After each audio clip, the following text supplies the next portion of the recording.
یہ رمضان کا روزہ جو کسی بھی کنڈیشن میں معاف نہیں ہے، ہاں کسی بھی کنڈیشن میں معاف نہیں ہے.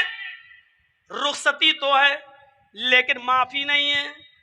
اگر بیمار ہو چھوڑ دو، لیکن بیماری ٹھیک ہو جانے کے بعد چھوٹے ہوئے روزے کو پورا کرنا ہے. سفر میں ہو چھوڑ دو، بعد میں پورا کرنا ہے.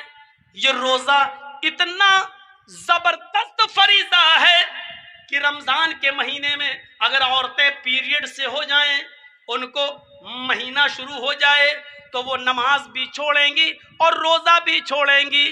5 دن 6 دن جس عورت کی عادت ہے اتنے دن نماز نہیں پڑھیں گی، اتنے دن روزہ بھی نہیں رکھیں گی. لیکن روزے کا فریضہ اتنا اہم ہے. اسلام یہ کہتا ہے کہ جب عید کے بعد وہ صحیح ہو جائیں، نہا لیں، پاک ہو جائیں، تو چھوٹے ہوئے روزے تو وہ پورے کریں گی، لیکن ان دنوں کی چھوٹی ہوئی نمازیں وہ پوری نہیں کریں گی. نمازیں معاف ہیں، یعنی چھوٹی ہوئی نمازیں ان دنوں کی ان عورتوں کو پورا کرنے کا حکم نہیں دیا، وہ ان کے اوپر سے معاف کر دی گئی ہیں. لیکن چھوٹے ہوئے روزوں کو ان کو ہر حال میں پورا کرنا ہوگا. جرجیت صاحب روزہ رکھتے رکھتے بیمار ہو گئے، 2 روزے چھوٹ گئے. سوچتے تھے کہ عید کے بعد رکھ لیں گے، لیکن 2 روزے جرجیت صاحب نہیں رکھ پائے.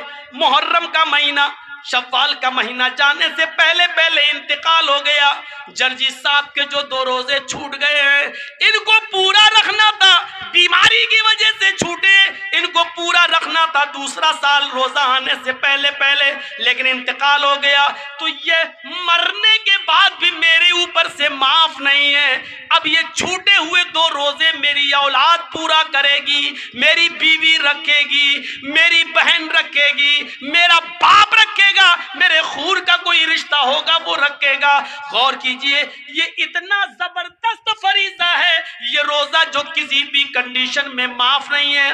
بہت زیادہ کوئی بوڑھا آدمی ہے جو روزہ ہی نہیں رکھ سکتا ہے، اس کے اوپر سے بھی معاف نہیں ہے.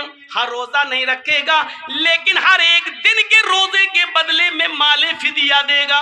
ایک مسکین کھانا کھلائے گا، ایک فقیر کو کھانا کھلائے گا، پیٹ بھر کے اس کو کھانا کھلانا ہے. اب چاہے تو 30 دن کا اکٹھا اس کو دے دے، یا 30 دن اپنے گھر میں بلا کر کھلائے، یا 30 دن کے کھانے کا راشن اس غریب آدمی کے گھر میں پہنچا دے. لیکن راشن پہنچانے سے پہلے سمجھ لینا، صرف چاول پہنچاؤ گے تو نہیں چلے گا. راشن جب پہنچاؤ گے تو 30 دن کا پورا راشن پہنچانا پڑے گا. یہاں اس میں دال بھی شامل ہے، چاول بھی شامل ہے، سبزی بھی شامل ہے، یہاں تک کہ تیل اور مرچ مسالہ، یہاں تک کہ نمک، یہاں تک کہ چولہے میں جلنے والی لکڑیاں بھی اس میں شامل ہیں. یہ پورا کا پورا خرچہ آپ کو 30 دن کے روزوں کا اس کو دینا پڑے گا. یہ روزہ اتنا بڑا فریضہ ہے جو کسی بھی کنڈیشن میں معاف نہیں ہے میرے بھائیوں. لیکن اسلام یہ کہتا ہے جرجیت صاحب بیمار ہیں، جرجیت صاحب روزے سے ہیں، جرجیت صاحب کے بغل میں پڑوس میں رادھے کرشنا نام کا آدمی رہتا ہے، اس کا بیٹا بیمار ہے، اس کو آپریشن کی ضرورت ہے. ڈاکٹر نے کہہ دیا ارجنٹ 1 بوتل خون کی ضرورت ہے، 1 بوتل بلڈ کی ضرورت ہے. اس کے گروپ کا بلڈ چاہیے، اس کے گروپ کا بلڈ نہیں مل رہا ہے. جرجیت صاحب کا بلڈ گروپ وہی ہے جو اس ہندو لڑکے کا ہے. اسلام یہ کہتا ہے اس کی فوراً جان بچانے کے لیے جرجیت صاحب آپ فوراً ہاسپٹل جائیے، 1 بوتل بلڈ دیجئے اور جلدی سے اس کو چڑھوائیے اور اس کی جان بچائیے. جرجیت صاحب کہنے لگے 1 بوتل خون دیں گے تو روزہ ٹوٹ جائے گا. اسلام یہ کہتا ہے کہ یہاں پر کسی کی جان بچانے کے لیے اپنے روزے کو توڑ دو. ایک غیر مسلم بچہ ہے، انسانیت کا تقاضا ہے، روزہ بعد میں پورا کیا جا سکتا ہے لیکن وقت پر اگر بلڈ نہ ملا تو اس کی جان چلی جائے گی، اس کو فوراً بلڈ دو. جرجیت صاحب کو اپنا روزہ توڑنا پڑے گا اور روزہ توڑ کر بلڈ دے کر اس کی جان بچانا پڑے گی.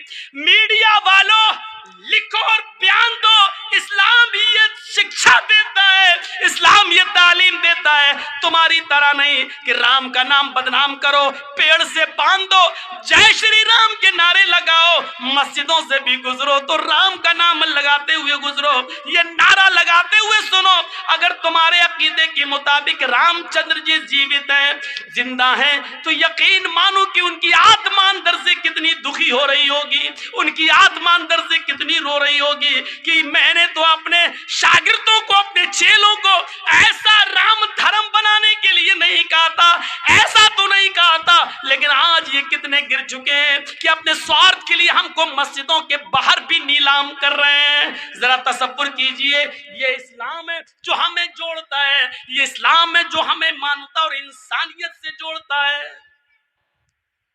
یہ اسلام کی شکشا ہے، اسلام کی تعلیم ہے، اسلام کی دعوت ہے۔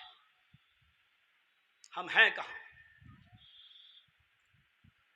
ہمیں بہت غور کرنے کی ضرورت ہے۔